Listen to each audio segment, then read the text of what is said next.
Greetings my lovelies, and thank you for stopping around the circle today. I hope you are all doing well. The video this week is a review on The First Girl Child by Harmon.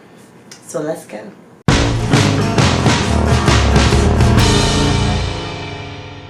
So I received this book in my Scribbler box a few months ago, and if you don't know what Scribbler is, it's a monthly subscription box full of writer goodies. You get passports that sort of help you develop your writing. Sometimes you get little treats and things like that, like this pass box. I got a thing of Swedish fish, I've got chocolate out of it, socks. You also get interviews with professionals in the writing community and a free book and a bunch of other stuff. No, I am not sponsored by Scribbler. I'm just letting you know, and if you want the link for that, I will add it below.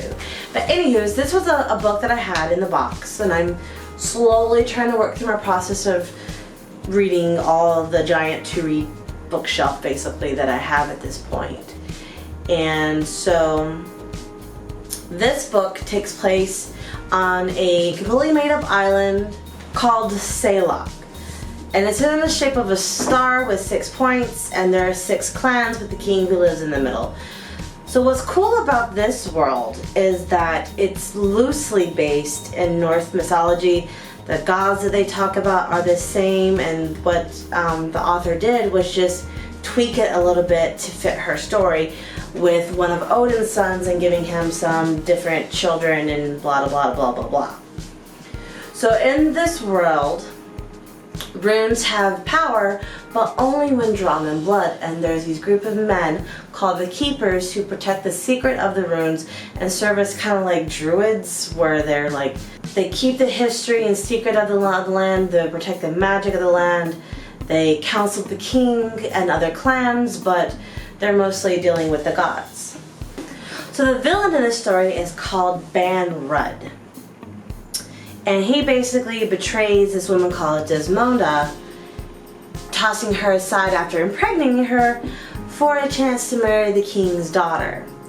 So she goes to give birth, and of course she starts to die from it, and decides that, fuck this dude, I'm gonna make everyone suffer because he's a little shit. He's not gonna push me aside and get away with it. So she curses the land and all the people in it to never have any more daughters. She curses Bayron by saying that the child that she bears and is now in the process of dying after giving birth to it, will be the only child of his loins. And that is that child that is going to save the entire world, well, of the island. Now this child is called Bayer. And this is where the naming in this book is a little bit difficult because it gets a bit confusing. For boys, their name comes from the first 2 letters of their father's name, and girls is the first 2 letters of their mother's name. So Bayer is Banrun's kid, and Alba is supposed to be Alana's kid. And it gets really confusing as you go on and you meet other characters because all their names start the same, they're kind of similar, you get confused at who's who. So that's my one gripe about this book. But anyway, the main characters to me are Bayer, a woman named Ghost, and Dasmar, who is Bayer's uncle and a keeper. Now this book grabbed me from the get-go.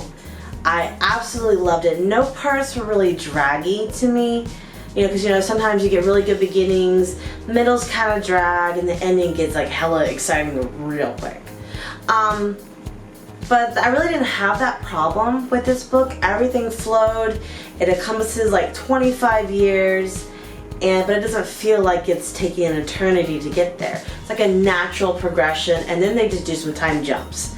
So that does also help make things a little bit easier.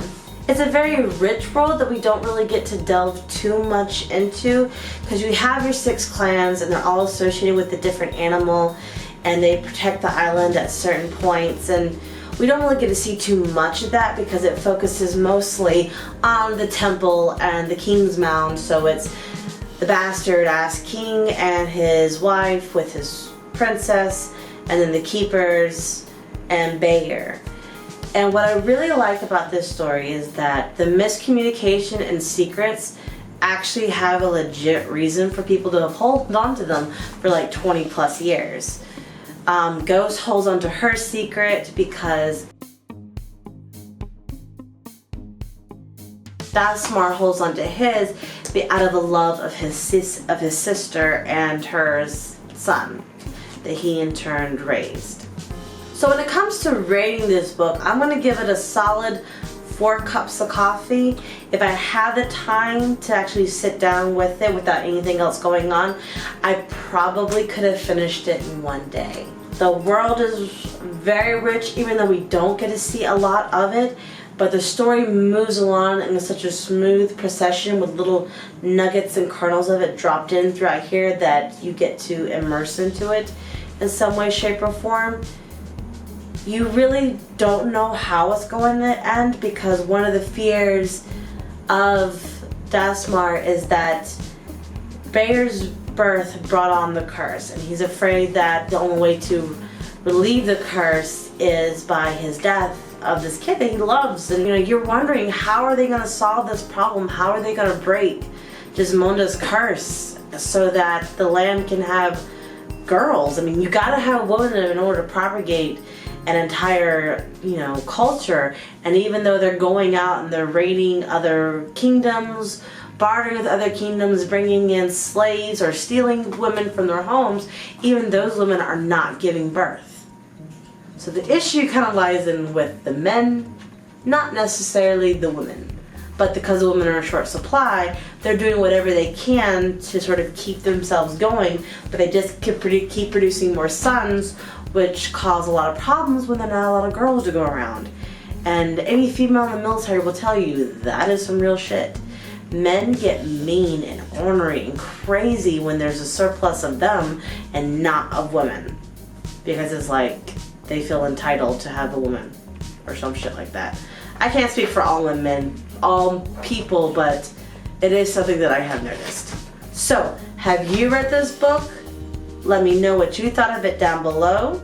So if you like what I do and want to see what else that I'm doing, check out my social media stuff down here below. Engage, chat, give me recommendations. It doesn't matter. I like to socialize. Please, I need friends. That's all that I have, and I will see you later on the circle, and I really have to get this done before my camera dies. So, bye!